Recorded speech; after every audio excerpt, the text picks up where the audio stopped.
Hi hello नमस्कार, कशा आहात सर्वजण? मस्त मजेत ना? तर चला नवीन एका व्हिडिओमध्ये मी सुजाता आपल्या सगळ्यांचं अगदी मनापासून स्वागत करते. आणि माझ्याकडून इथं 5-6 चपात्या वगैरे शिल्लक राहिलेल्या शिळ्या होत्या. तर म्हटलं आता असं तसं ह्याचं काय करायचं, म्हटलं छानपैकी तुकडे करून घ्यावे.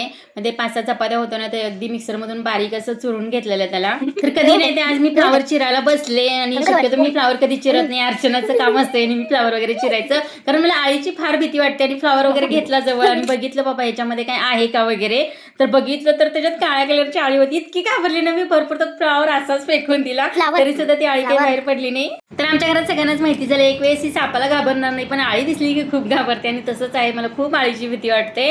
आणि कसा तरी फ्लावर मग तो उचल आणि फेकून दिला. आणि मला फ्लावरची भाजी पण शक्यतो मी खात पण नाही आणि मी जास्त कधी मला आवडत पण नाही ती आळी असते म्हणून.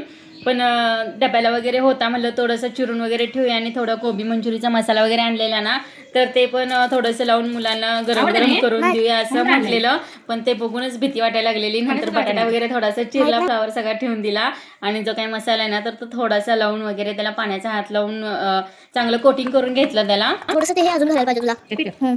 कलरच आला नाही त्याला. हळू.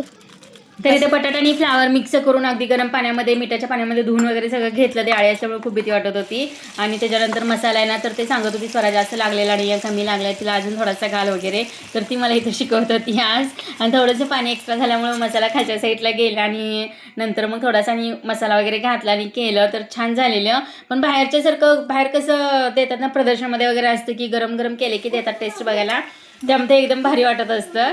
तर इथे सगळ्यांना मी गरम गरम आहे ना खायला वगैरे दिलं, मम्मीना वगैरे पण खायला दिलं, स्वराला वगैरे पण खायला दिलं गरम गरम. आणि मी सुद्धा बटाटा तेवढा खाऊन घेतला त्याच्यामधला. तर ते गरम गरम असलं ना तरच खायला भारी वाटतं. आणि गार झालं की थोडंसं मऊ पडतं. आणि असं जर तळलं ना गरम गरम करून खायला घेतलं की एकदम क्रिस्पी लागतं.